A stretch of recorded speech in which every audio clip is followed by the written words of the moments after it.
Log on to patreon.com/Dane Calloway or paypal.me/Dane Calloway to support me, my channel, and my content. Merchandise is now available at I'mJustHereToMakeYouThink.com.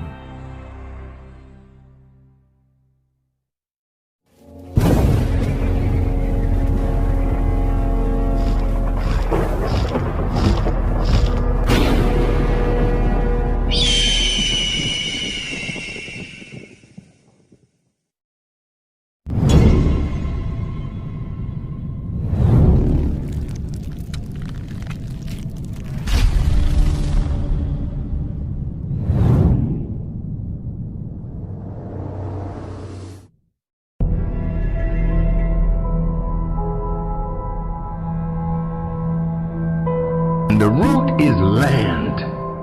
How much land do we own? Land, earth. Well, we were set free, so-called, in 1865. By 1910, the black people who were just set free owned 16 million acres of land in America. Then we built towns on the land that we own. We cut down the trees. We made homes. We were the people that built America for white people. But when freedom came, they didn't want us to be the only artisans, craftsmen, engineers. We like to think about what's gone wrong in our country as a misunderstanding.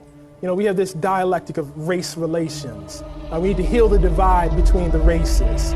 You know, as though this is somehow natural, as though it was something passive that just, you know, a miscommunication that just sort of happened. But in fact, what we see is policy after policy after policy of plunder, of taking things from black people and giving them to other people.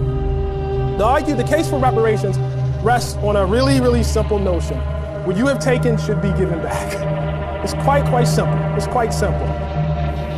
Some 2020 Democratic candidates are touting their support for reparations for slavery. Kamala Harris, Elizabeth Warren, and Julian Castro have all gotten on board with the idea. But before we all jump on a bandwagon, let's take a look at what the actual cost could be using those Pickford payouts to black farmers under the Obama administration. Of course, they were discriminated against by the USDA. Each were given $50,000. It was awarded to over 33,000 farmers or their heirs. So if we apply that same model right now to every black American and people of multicultural who say they have black descendants, then we're talking about $2.5 trillion. We're talking about $2.5 trillion. We're talking about $2.5 trillion. We're talking about $2.5 trillion. We're talking about $2.5 trillion. We're talking about $2.5 trillion.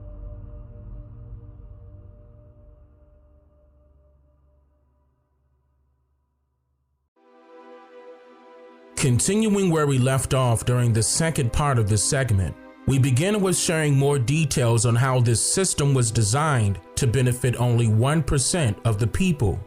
These ideas of colonization were originally experimented on other people outside of the Americas and carried over to these lands with a more desperate need to succeed at monopolizing an already existing form of trade here. It was said that whoever controls the trade controls the land, and with the creation of currency, the use of shares, stocks, and bonds, along with the implementation of economics and exchange, the Negro farmers would soon lose control of the trade here in the U.S., and subsequently, they also lost control over their lands with the help of the banks. A bank is defined as a retail or commercial financial institution that is licensed by the government to receive and loan money. The word bank derives from the old Italian word banca and then the Middle French word ben banque, in which both words are defined as a table, which is why the etymology of the word bank is defined as a money lender's exchange table or a money box. The term money box was the obsolete sense of the original meaning for the word stock, which also meant a subscribed capital of a corporation. In other words, stock was the term used to describe the movable property of a farm. Now, some of you may feel as though this is in regards to the animals on the farm, like livestock, for example, but unfortunately, it also holds true to the other movable objects on the farm as well, like those that work on the farm, who were also labeled as stock and kept account of. To be kept in stock meant to be kept in possession of a trader or to be imprisoned, prisoners of war. And here's why. Paper currency had oftentimes been hard to come by during its earlier days of existence, due to the bartering system being widely recognized. Many of the Negro farmers were making purchases literally off of promises. And because certain crops only came once a year, there was a credit system that was used to where things could be purchased all year round, and the money would be paid through the sale of the crop when it was ready to be purchased. Whenever the crop received was lower than expected, or if it was sold for less than it should have been, the farmer would then fall behind on his or her credit, and this invincible amount of currency owed would be tacked onto next year's amount due. After so many times of this happening, the Negro farmers will be then forced to either get a loan or to sell their farm. What is also very important to note is that in the 1860s was something called the crop lien system, where the farmer would sign over the deed to their farm and still be able to work on the farm to pay it off. However, with the rise of taxes, transportation costs, and storage fees, etc., this became very difficult to do so, which eventually led to foreclosure, allowing for the banks to now own our ancestors' lands. With the Preemption Act of 1841 already set in stone, the tenant farmers that were squatting on the farms and sharecropping with the Negro farmers were given first dibs on purchasing the lands, and in many cases, for free. Now, some of you may feel as though this sounds like a fair deal, but what if I told you that these same tenant farmers were already expecting for things to happen the way they did? After being in office for only 3 months as the Vice President of the United States, Andrew Johnson, a racist, bigoted Democrat, became the president immediately after President Abraham Lincoln's assassination. Johnson was also the military governor of the very first state to re-enter the Union after the Civil War, which was the state of Tennessee in the year of 1866.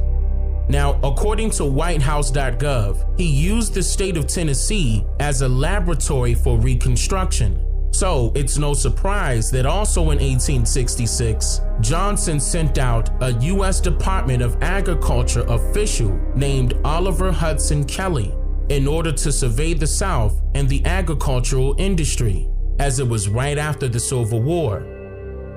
And after this survey, Oliver Hudson Kelley responded with the creation of a secret society, very similar to the Masons, but this secret society was formed off of the industry of agriculture.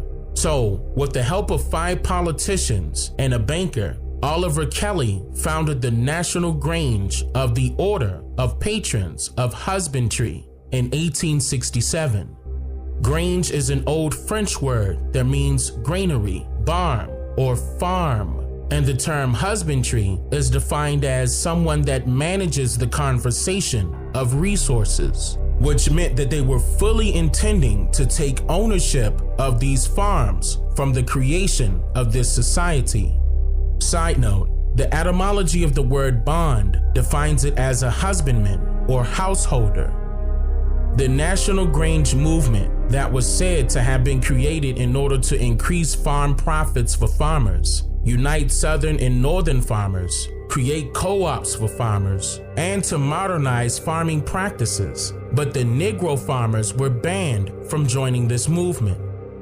The National Grange supported the efforts of politicians and advanced several political candidates that were a part of the Greenback Party that allegedly carried an anti-monopoly ideology.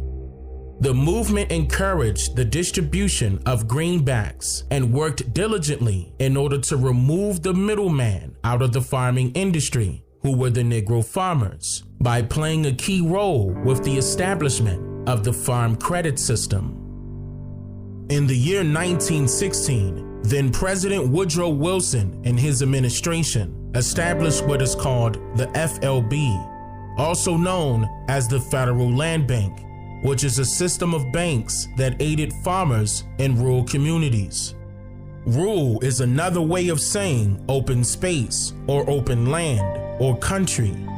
President Woodrow Wilson's main focus was to enforce a new era in business upon all business entities throughout North America by making drastic changes to the economy by federalizing all operations concerning the trade. The Federal Land Bank consisted of a total of 13 banks, not 12. Listen closely.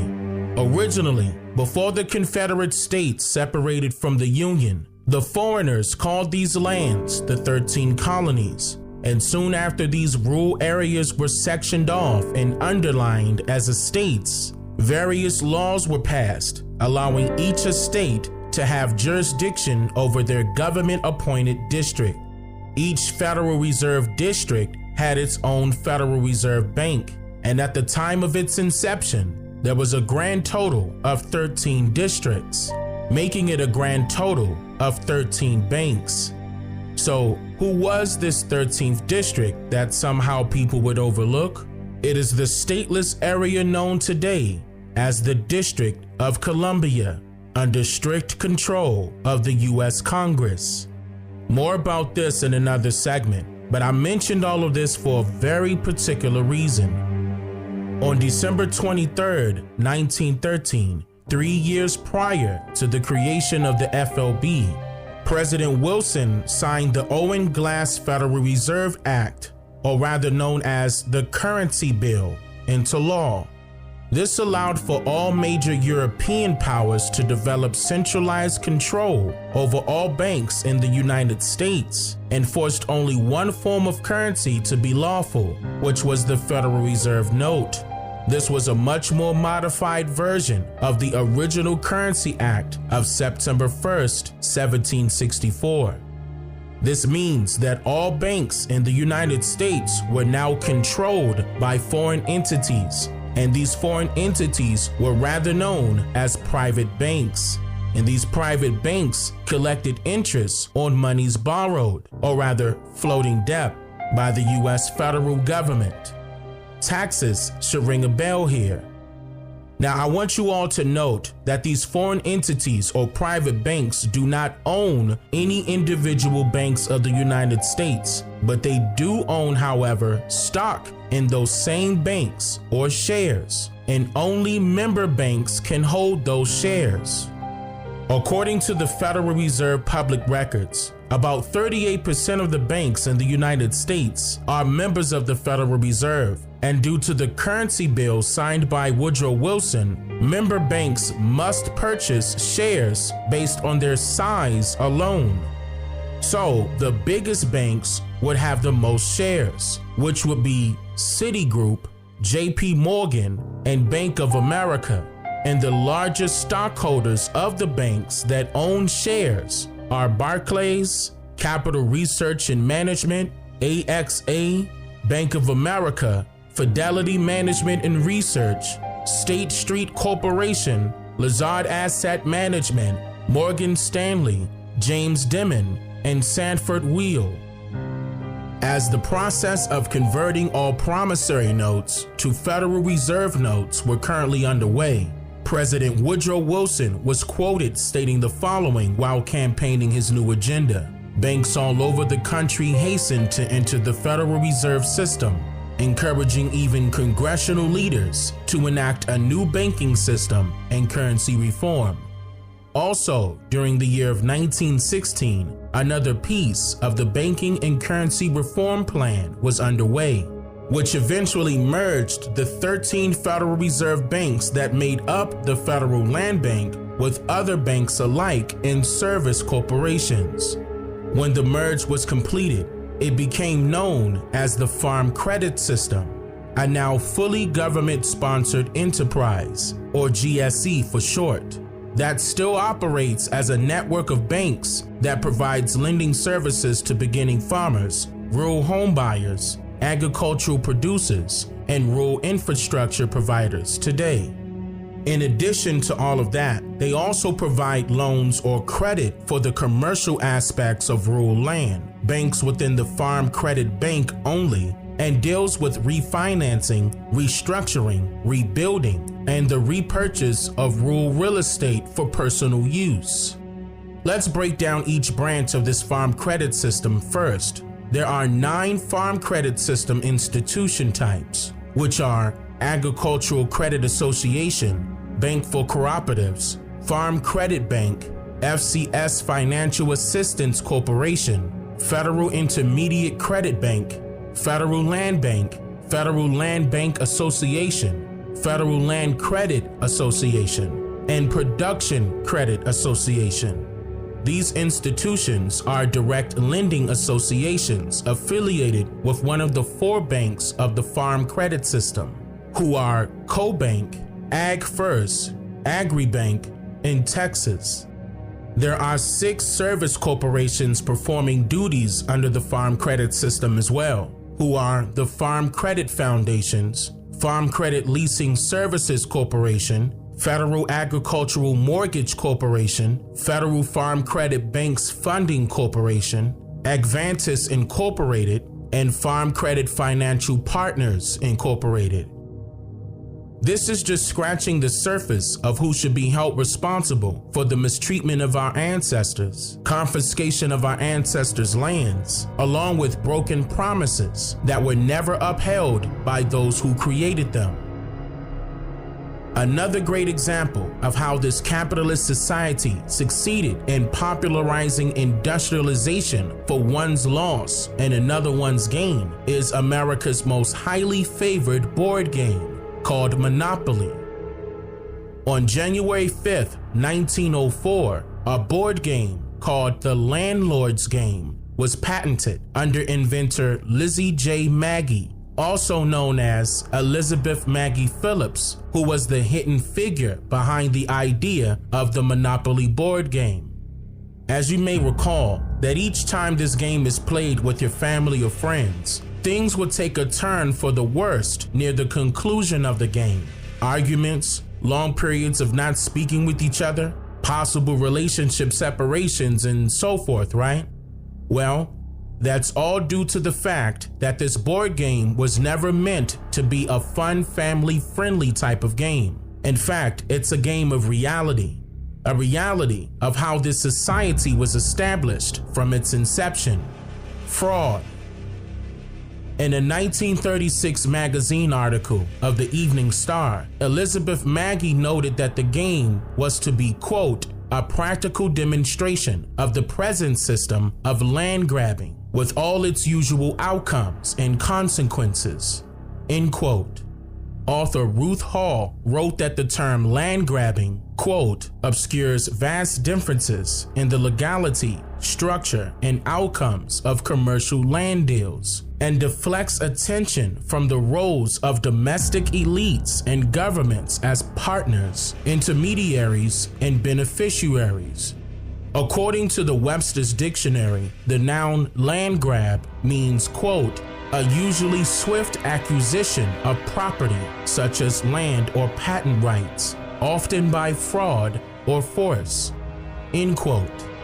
This is not just some simple board game, as it does, however, expose the duplicities of a federal currency system and the malevolent implications of capital accumulation by taking land and building an empire from the labors of those who were cheated. Our ancestors. I'm just here to make you think.